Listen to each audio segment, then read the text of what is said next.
fulani Pastor Singo anamfahamu. Nilidaka lenye hela. Lina hela. Sitaki kutaja kwa jina, ila miongoni mwa maeneo ya kimkakati ameweka maduka yake. Kiatu chake kimoja cha bei nafuu cha 180 kwenye duka.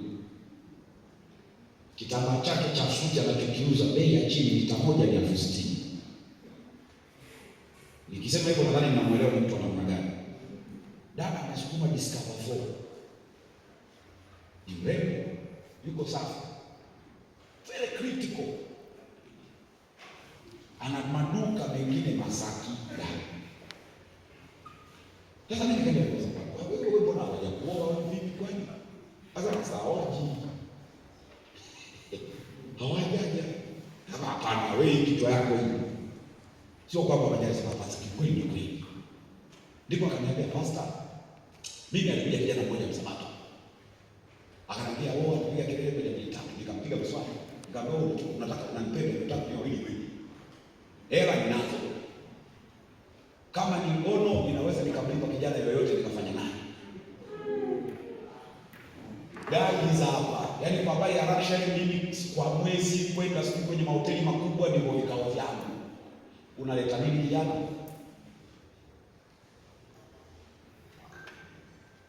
Unamjibu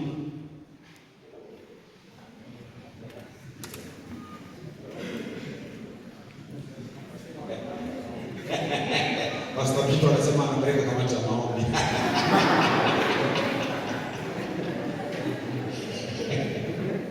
Unapeleka nini? Unajua tunaweza tukadhani ni jambo la kawaida lakini ni swali ambalo ni fact. Unapeleka nini kwenye maisha ya mwenzio? Atende kwenye uhalisia. Sasa ukipata mwanaume au mwanamke akajibu hilo swali, sikilize kwa makini. Ukiona ameweka hiti, chukua wewe tembea. Bwana asifiwe. Maana yake huyu haangalia hapa. Haangalia hapa. Jamani Bwana asifiwe. Nataka moyo kuelewa hiyo kitu. So learn to be alone. Usitishwe tu kwa kuwa amekuacha amefanya nini ni kawaida. Yaani kuachwa kuingia kwenye mahusiano sio dhambi. Au nimekupenda fresh. Tuanze. Tunatembea tukifika mahali tumeshindwa na kuoa. Sema shida huwa mnajiataki mpaka mnaingia mnatengeneza bodi na nini, mmeshakulana mzigo, na hadi nyingi, huyu ametoa hela zake, huyu ametoa nini chake, ameweka hapo pale na kuwa ngumu na inauma. Jifunze kuwa peke yako, wadada, jifunze kuwa peke yako. Denga si zipo sawa, siku za denga unakuta unatamani hata uruke mkaka. Learn to be alone. Ukiweza kuitawala hiyo wewe ndo mdada. Itawala isikupelekeshe papa kwa sasa unayani. Jifunze kuitawala hiyo, maana usipoitawala ikikutawala utanunuliwa kwa sababu ya hiyo kitu. Na wanaume ni wajanja, wakishajua huwa wanapeana kodi. Wewe pale yaani wanapeana kodi hapa vipi kuunganisha? Ndio ujinga wa wanaume. Tunaunganisha naka mzee. Paka hawezi hapo ukienda piga moja kwa tatu. Yule tena tu.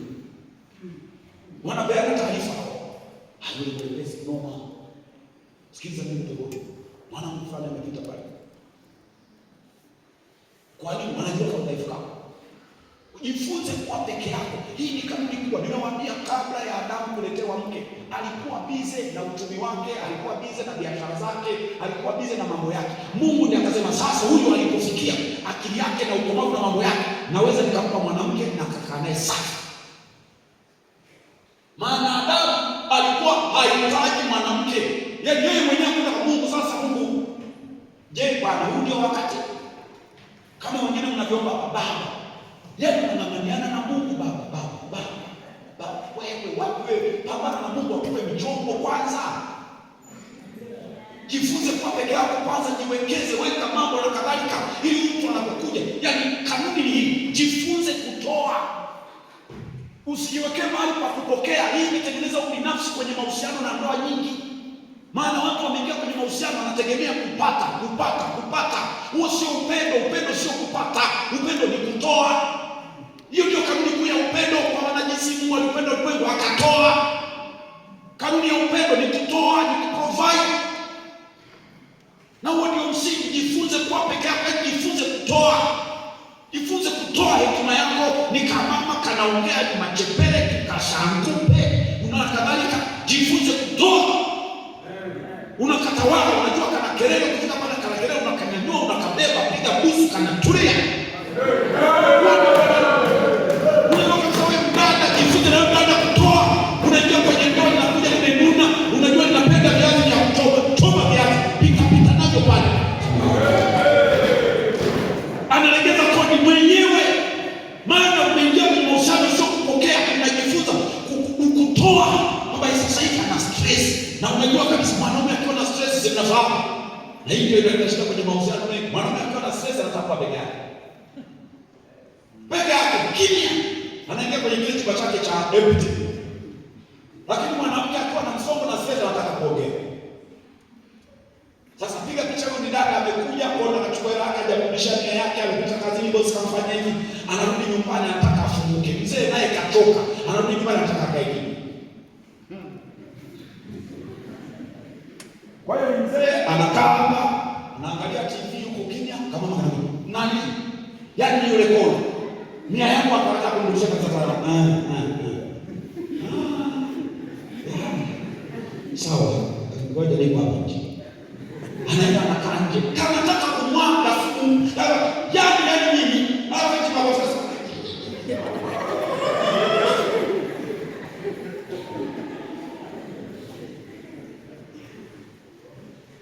Sasa ukiwa mwanaume unaelewa kabisa, umeshajifunza kuwa peke yako unatosha, pamoja na kutoka kwangu, huyu ndiye anatakiwa ni provide.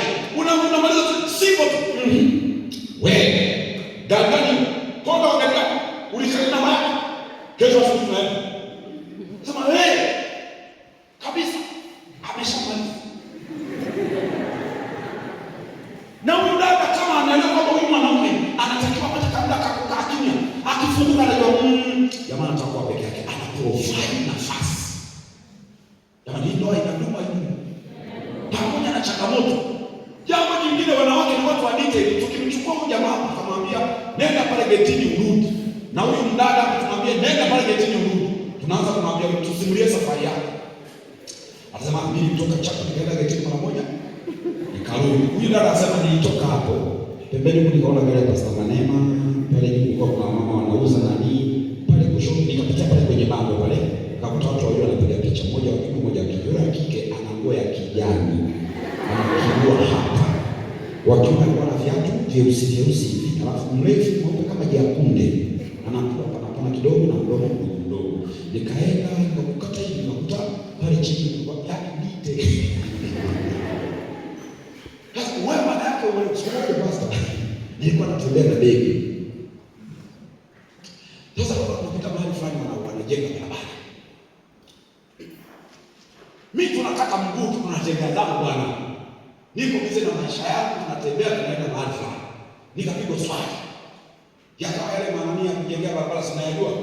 Yale skaveta zile na nini. Yanakuwa ya rangi gani? Si ajabu. Mwenzetu kapigwa swali. Hivi haya kwa nini unapambana na kwa ya jana?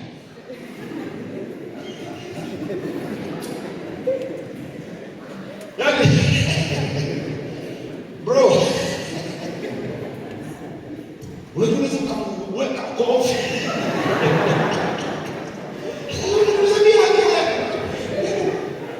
Na yuko very desperate. Sasa kwa mwanaume anayejielewa anajua kwamba wewe mwanaume, wewe ukioa na watu mke, mama, watoto, umemaliza mwenzako akaolewa na injinia, akaolewa daktari, fundi baskeli, fundi magari, dokta, sijui nani, ndio hivi. Kwa hiyo pale kwanza nilikuwa injinia. Nikakasika kwanza kama dakika kadhaa, wanaume mtakuwa mnanielewa. Lazima uone kikao cha dharura ambayo inapomema. Nikaanza ngoja nisiharibu mafano. Nikasema Nakwaya miaka wakati anatengenezwa kule viwandani, rangi za kijani zilikuwa zimeisha kwenye kiwanda. Kwa hiyo ikabidi wapake za njano. Akasema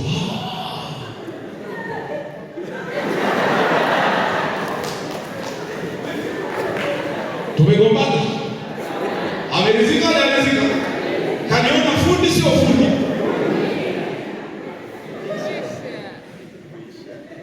Lakini kama una makasi kama huyo, babu unasema mambo ya maragaranja. Provide. Bwana Yesu asifiwe. Provide leo ujinga wake ndio mwanamke wake provide. Ukiona mdada anakuwa akikutana na wewe anakuwa kama katoto anakupenda huyo. Yaani ukiona yeye anakuwa katoto na utoto mwingine kakuelewa, yaani anaona huyu kama mshua kuwa baba jaza.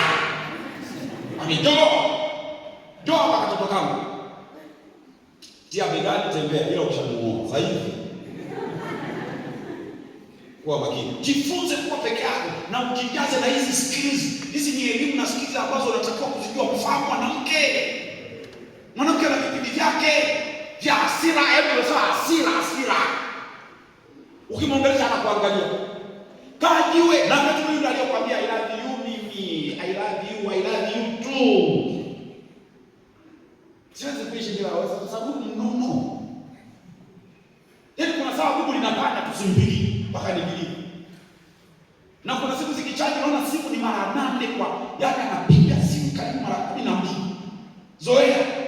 Mwanangu mmoja alipokuta msiko 21 wewe unapiga simu msiko 21. Wewe unataka kuwa betri yangu ya simu unaweza kuniua hata mimi tuachane.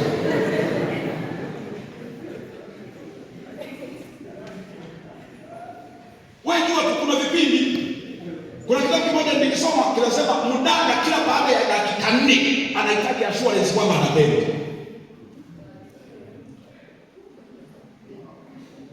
Wewe bana uhakika. Unataka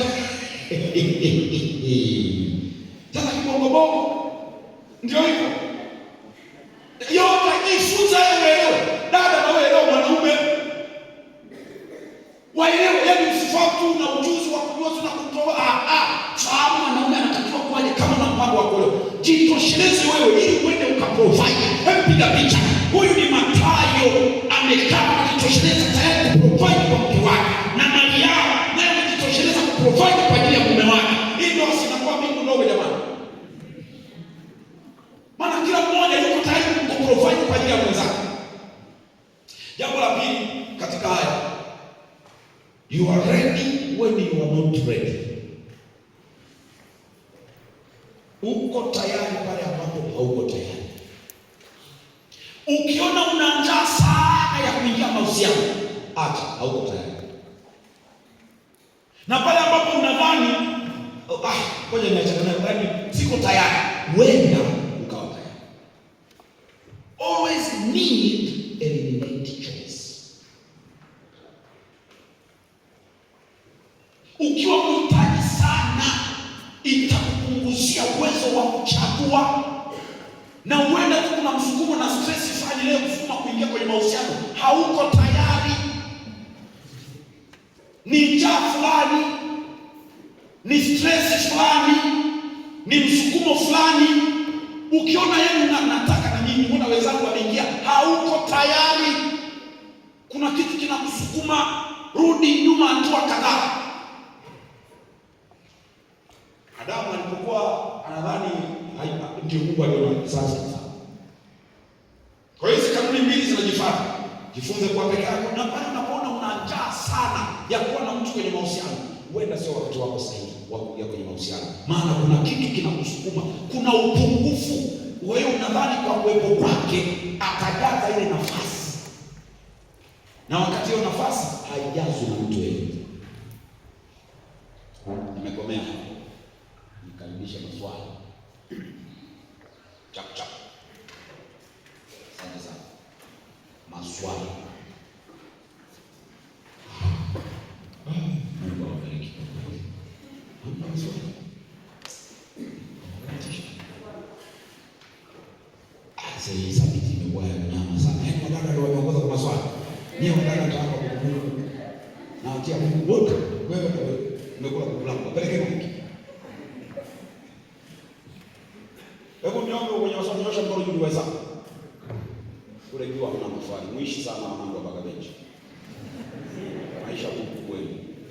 Huku hamna kumetisha. Hamna kabisa, hakuna. Huku mnyoshe mpaka na wale ambao mkopesha nyongo. 1, 2, 3. Watatu basi. Kwa kinywa cha mashahidi wawili neno lisizo. Karibu sana.